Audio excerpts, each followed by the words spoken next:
This is an interesting research paper that caught my eye. A law reasoning benchmark for LLM with tree-organized structures, including factum, propagandum, evidence, and experiences.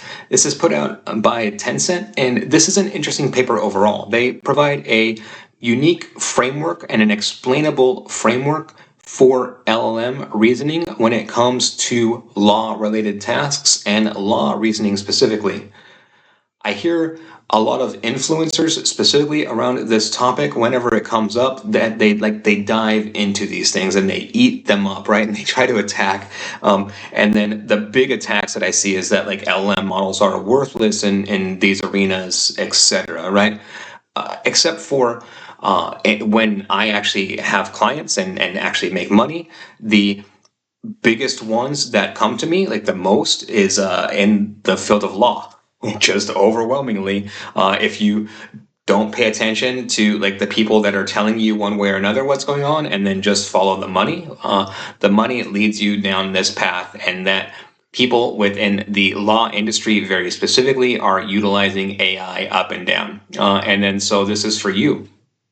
And so within this, essentially, I can tell you a lot more about that overall, right? Like I know primarily that the main function that people within the law industry are utilizing LLM models for at the moment is not necessarily for the end result, right? I get that.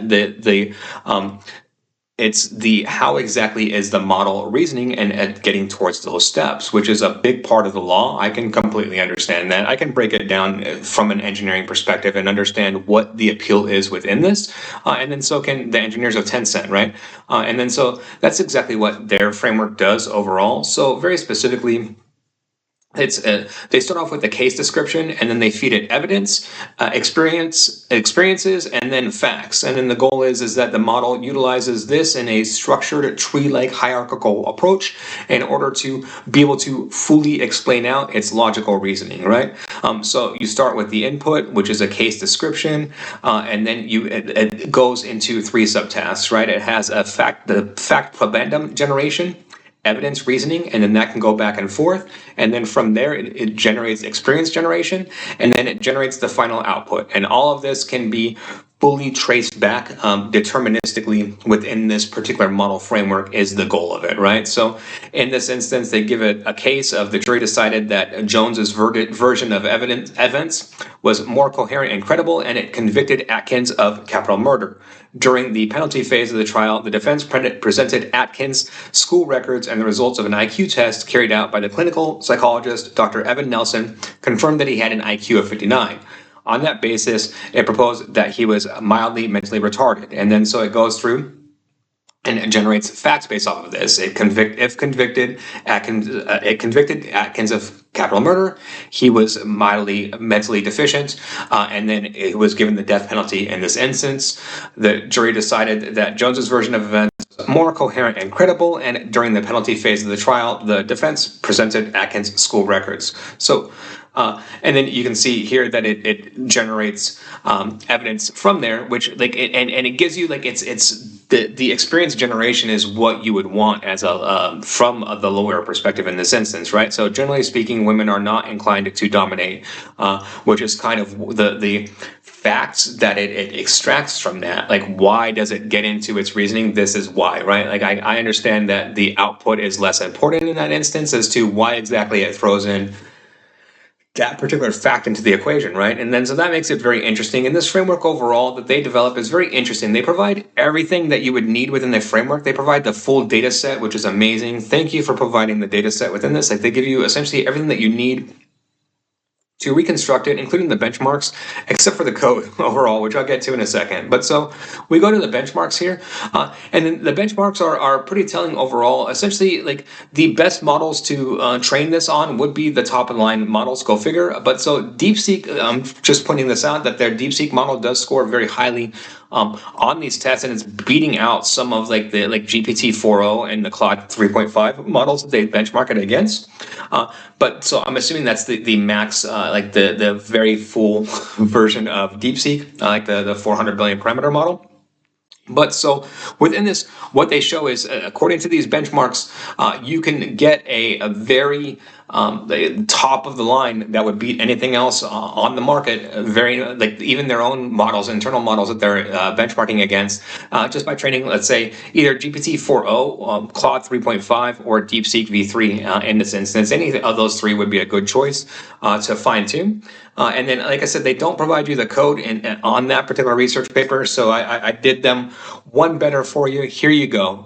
This is a notebook for the Law Reasoning Benchmark and AI Legal Reasoning Agent. This is very specifically their framework, literally their framework, their data set, everything, right?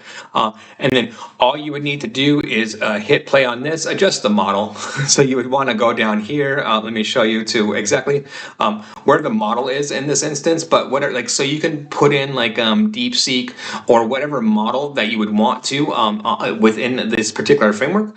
And then from there, you can go ahead and do whatever you want as far as training this. I open source this notebook, and again, it's 100% built off of their framework, right? So I take everything from this research paper that they give you, again, including the data set, because they give you the data set to fully train this on, and then you would just literally hit play on this notebook. Here's the model right now. I have it defaulting to Llama 2 7B, but again, like I would train it on like DeepSeek, GPT-4o, etc. All you have to do is just literally plug in the model here. It's gonna the end result is that in order to fine tune this model, you need like compute in order to do it, right? And then it's going to charge you for whatever model that you're doing it for. My upfront expectation would be that you'd be looking at like $100 to $200 or so around there to have this run through and fine tune on most of these models. And then what you're going to get out of that is a top of the line, a very impressive law reasoning model that will beat any other law reasoning model on the market right now for $100 to $200. If you give it to me personally, I'll do it for you, right? If that's your issue, I can do it for you. I've taken it to this step right here. Literally just take this code, plug it in, make sure that you have the compute in order to do it. And if you have the compute in order to do it and you have the GPUs necessary in order to train, let's say like DeepSeek, or if you want, you can train one of these smaller models. You can see exactly how it's going to come out here, right? Here's the Lawyer Llama V2, which is essentially, this is what you would get out of training what I have with the default there.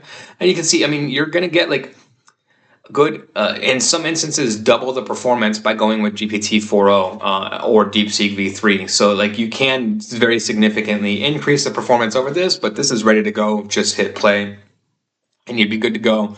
And you have your own custom model here. There you go, free of charge. I like spreading. I like the fact that this the law industry picks up on these things and is very much innovating on these things. And then so if you are interested in innovating within these particular technologies, looking for more like this, feel free to contact me and reach out. And if you like this type of content, please like and subscribe. Thank you very much.